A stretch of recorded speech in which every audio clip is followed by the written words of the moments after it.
Folks, chapter 2. And one word, l'ratzein. To be favorable, acceptable. Favorable, maybe it's a better word. What did we learn previously? Chapter 1. We need to do tshuva, penitence, in order that there should be an atonement, a cleansing of the soul. We learned that fasting is not a part of tshuva. It's not mentioned in Maimonides' laws about tshuva. It's not mentioned by anybody that that's a part of tshuva. Tshuva is azivas achet, is leaving a sinful way, accepting upon ourselves the yoke of heaven, and what God needs from us, his mitzvahs. Fasting does have a place if there's a decree, like in the story of Purim with Esther, that she said, let the Jewish people fast, and I and my maidens will also fast in order to annul this decree, a heavenly decree that came through the hands of Haman, in order who wanted to annihilate the Jewish people. But tshuva, penitence, is about something of the past and fixing the past. That, excuse me, fasting has no place. But the story's not over yet.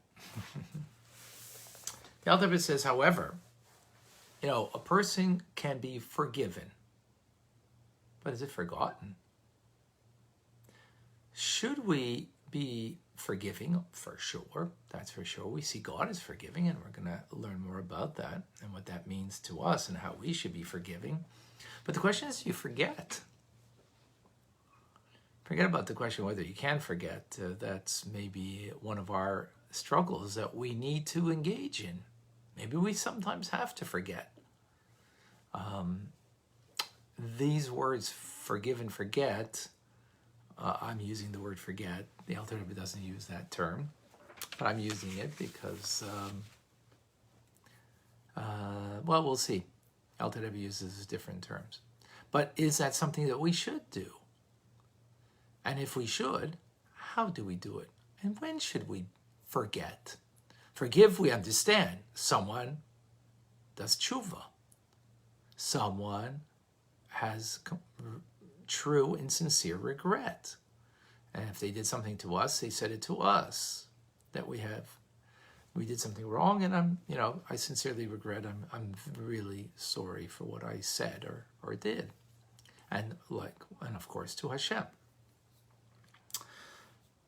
So if we do full tshuva, we are atoned, so much so that in the world to come, where there is, meaning to go into Gan Eden, we are judged based on our lives in this world, that if a person did tshuva, they are completely exonerated, and it will not be mentioned. There's nothing to make a judgment about that person because they fully repented, fully did tshuva. But there's another element over here, and that is in order to be l'ratzein lifnei Hashem, to be acceptable before Hashem. Acceptable here means like you were before you sinned. In other words, to forgive doesn't mean that now you're in the same status that you were before you had done the sin. You're forgiven, but you're in a different status. You looked at differently. As quite often we'll do that with individuals who've done something ill towards us. So Hashem forgives, but in order to be in the same status that you were before you had sinned, completely pleasing before God, then you need to bring a gift. And what is that gift? In times of the Holy Temple, that was bringing an offering. An Ola offering that would be brought, and as the verse says, V'nir tzaloi, and a person becomes acceptable to Hashem, meaning that through this gift, not you've been atoned already. And it will not be mentioned in any form of judgment. But that doesn't mean that you are looked at the same, that it's forgotten, in other words. To be looked at the same as you were beloved before you had done the sin,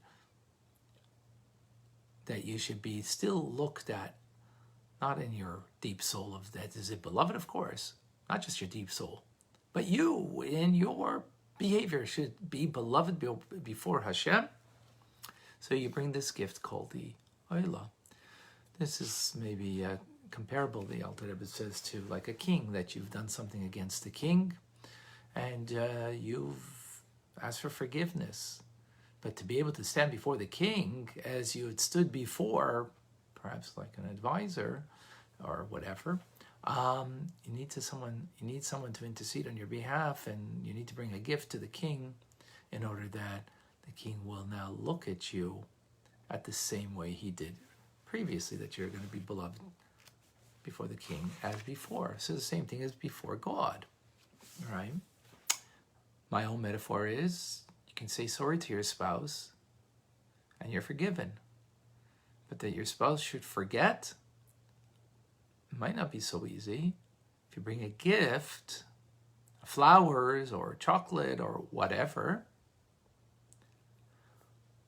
then the spouse should be able to get to a place where they can forget.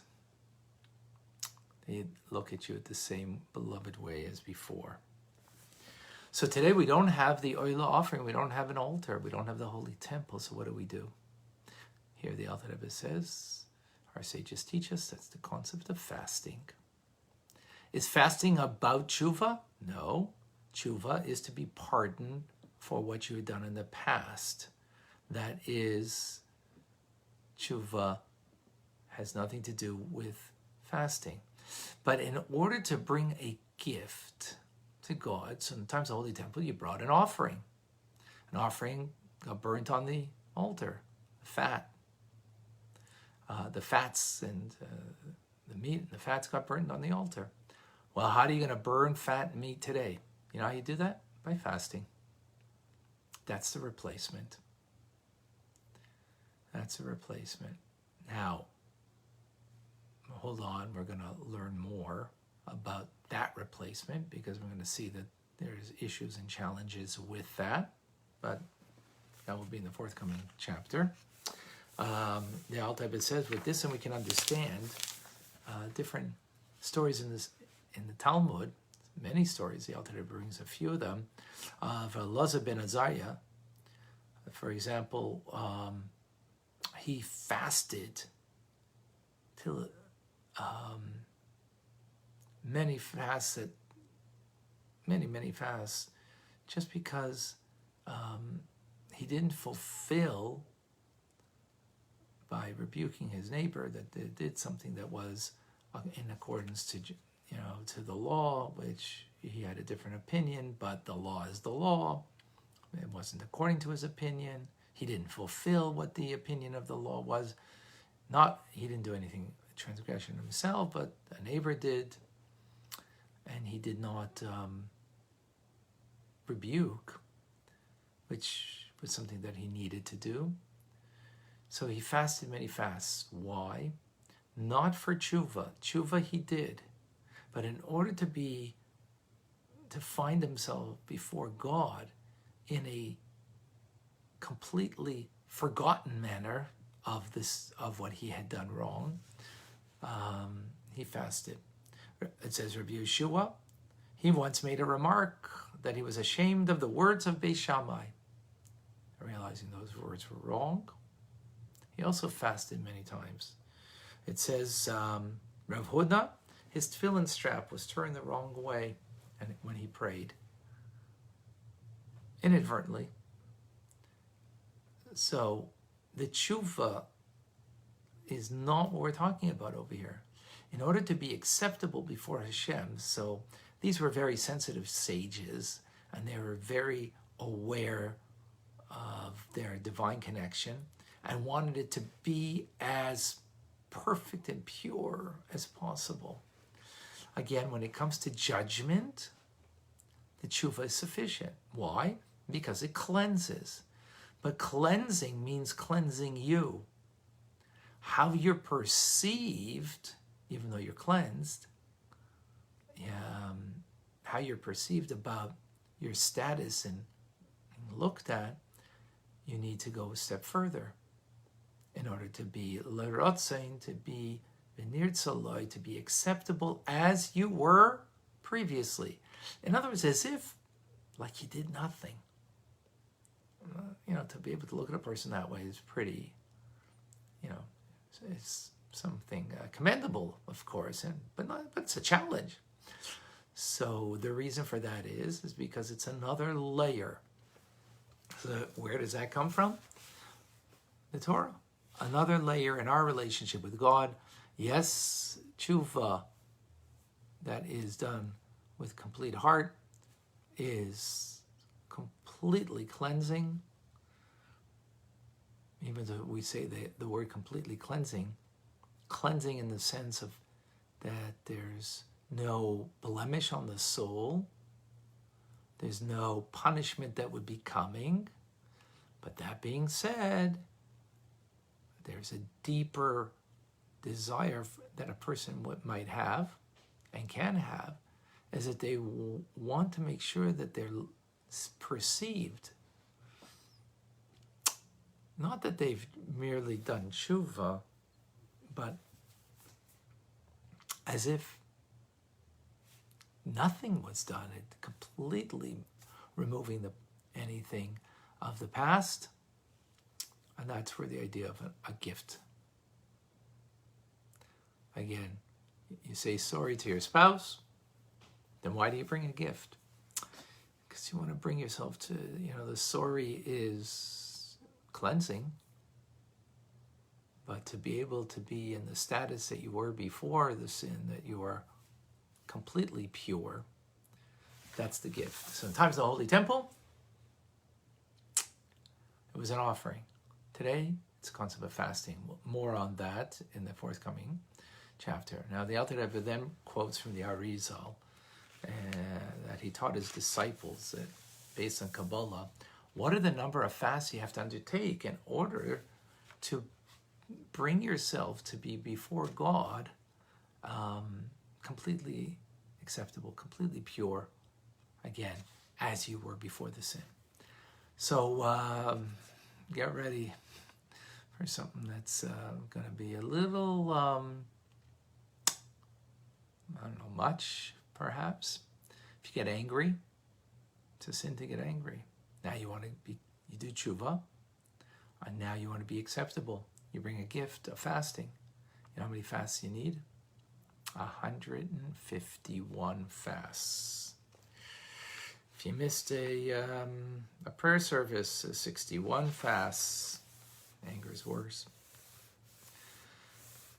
There's a mystery of the fasting over here that reveals the supernal will to be acceptable and to be desirable as you were before.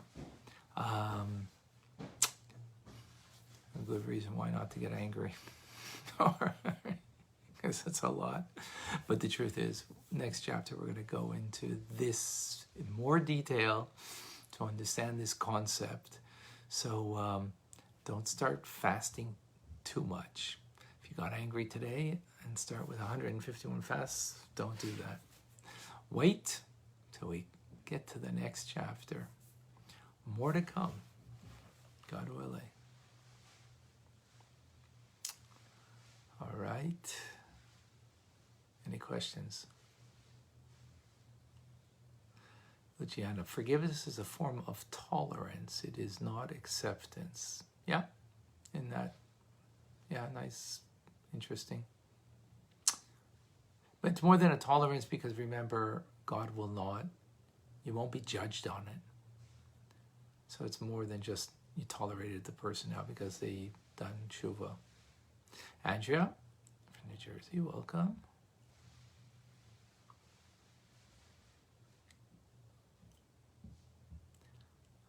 Luciana says the Shoah must not be denied. Yeah, that's true. Actually, that just brought to mind an idea. By the way, on a personal level, I can be forgiving if someone did something to me, but I can't forgive somebody for the hurt that they someone else. That person has to. I can't be forgiving. Which ties in with the Shoah. But Margot, good morning.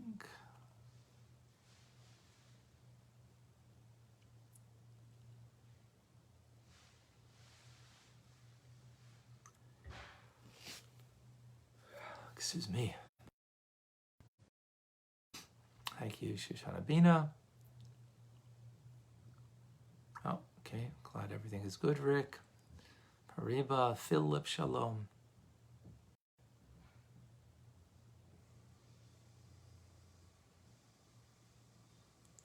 Donna, thank you. Yes. All right, Cindy from Florida. Alisa, thank you. Annie, thank you. Clem, David, thank you. Cindy asking about consecutive days of fasting. We're gonna, again, next chapter, sorry, gonna keep the suspense.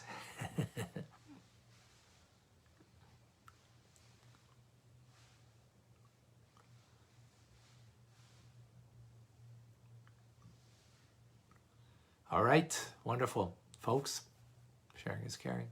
Please share the Alter Rebbe's teachings with others. The least we can do to share this divine wisdom and to bring the Geula, the redemption, Mashiach now. I'm Rabbi Ronnie Fine, coming to you from my home in Montreal, Canada. It's a privilege and a pleasure to share with you the Tanya.